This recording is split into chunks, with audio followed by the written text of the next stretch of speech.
উলামায়ে কেরামদের মধ্যে অধিকাংশ উলামায়ে কেরাম বলছেন যে অমুসলিমদের টাকা মসজিদে না লাগানো উচিত, কারণ আল্লাহ পাক বলেন ইন্নামা ইয়ামুরু মাসাজিদাল্লাহি মান আমানা বিল্লাহি ওয়াল ইয়াউমিল আখির, যারা আল্লাহর প্রতি ঈমান আনে এবং পরকালের প্রতি বিশ্বাস রাখে কেবলমাত্র তারাই মসজিদ বানাবে।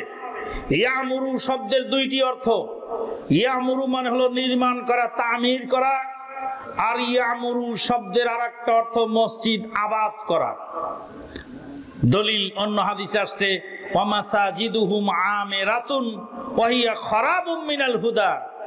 আমিরাতুন মানে অট্টালিকা হবে, আর আমিরাতুন মানে মসজিদ ভরপুর মুসল্লি হবে কিন্তু হেদায়েত থেকে বঞ্চিত হবে।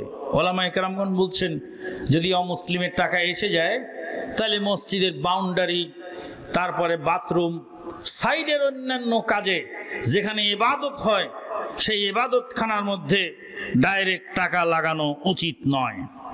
বাচ্চার জন্মের পর তাহনিক কিভাবে করব বিস্তারিত জানাবেন। রাসূলুল্লাহ সাল্লাল্লাহু আলাইহি ওয়াসাল্লামের জামানায় বাচ্চা ভূমিষ্ঠ হওয়ার পরে সাহাবায়ে কেরামগণ সেই বাচ্চাকে রাসূলুল্লাহ সাল্লাল্লাহু আলাইহি ওয়াসাল্লামের কাছে নিয়ে যেতেন, আর রাসূলুল্লাহ সাল্লাল্লাহু আলাইহি ওয়াসাল্লাম খেজুর মুখে দিয়ে চিবিয়ে সেই খেজুরটা আঙ্গুলে নিয়ে এই যে তালুতে, উপরের তালুতে লাগিয়ে দিতেন, এটাকে বলা হতো তাহনিক। তো এই ব্যাপারে উলামায়ে কেরামদের অভিমত হলো যে, অধিকাংশ উলামায়ে কেরামের অভিমত হলো এটা আল্লাহর নবীর জন্য খাস, অন্যান্য আলেম ওলামাদের জন্য এটা প্রযোজ্য নয়।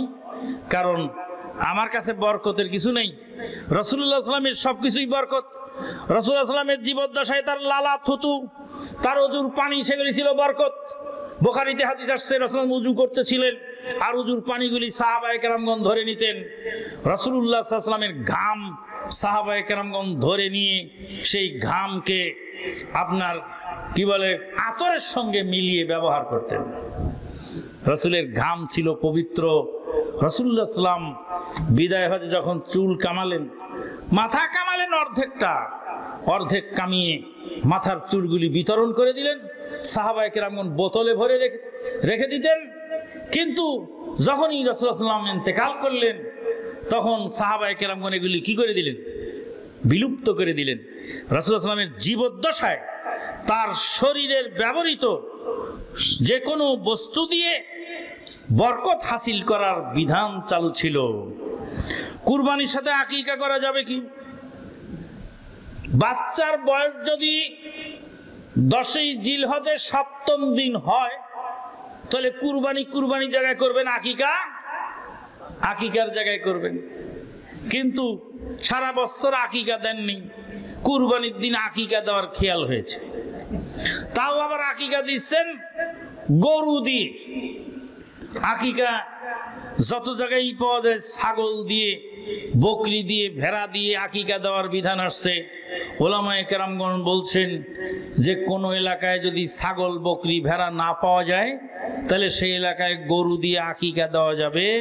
মেয়ের জন্য 1 গরু, ছেলের জন্য 2 গরু দিয়ে দেখো ঠেলা কেমন।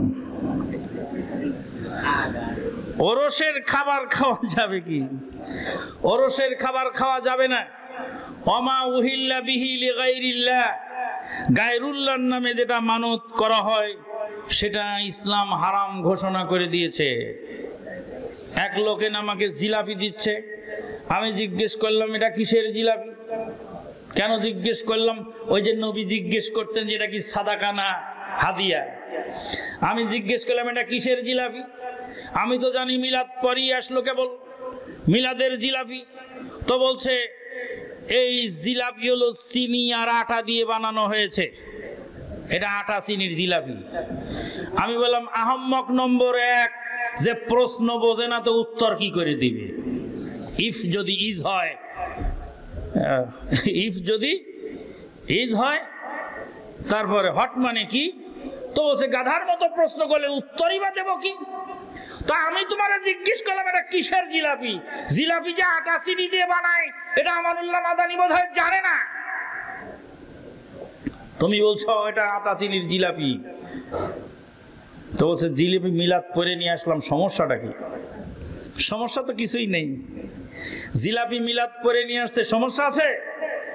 জিলাপি তো দোষ করে নেই, জিলাপির মধ্যে সমস্যা কি?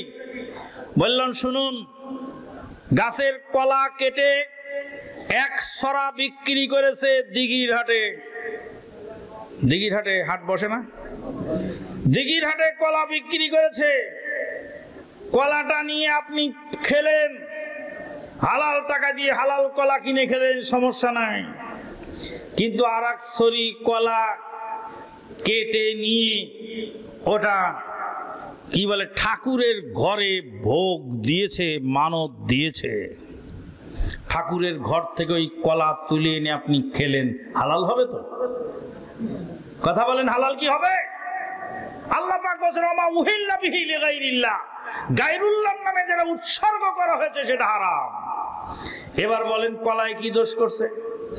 কলা তো পচেও নাই, গন্ধ হয় নাই, কলার মধ্যে পোকাও জমে নাই, কলা তো টাটকা তরতাজা কলা, ঠাকুরের ঘর থেকে আপনি তুলে এনে খেলেন।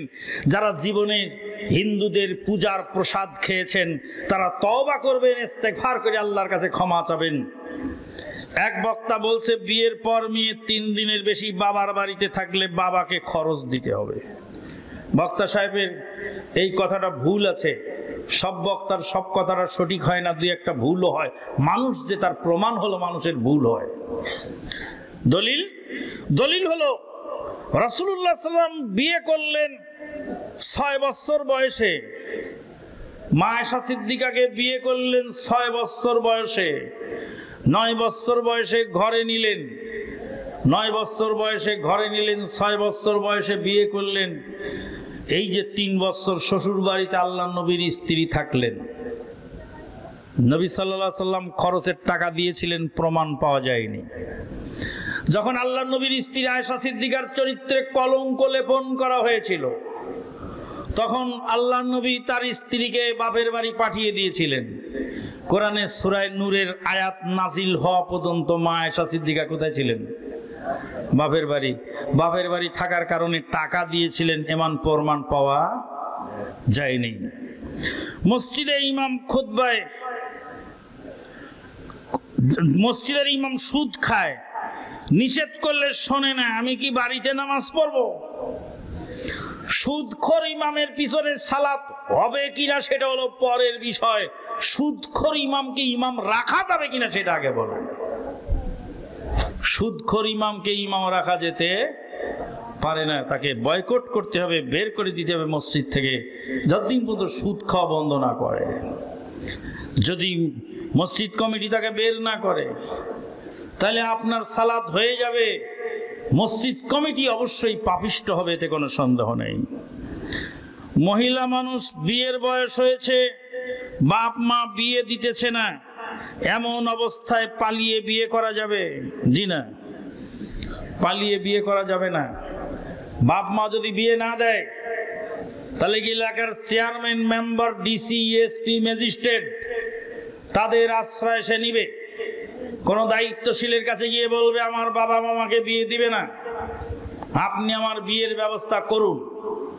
আল্লাহর নবী বলেছেন আইয়ুমা ইমরাতিন নাকাহাত বিগাইরি ইযনি ওয়ালিহা ফাদ নিকাহুহা বাতিলুন বাতিলুন বাতিলুন। যে কোনো মহিলা স্বেচ্ছায় বিবাহ বসলো তার বিবাহ বাতিল, তার বিবাহ বাতিল, তার বিবাহ বাতিল।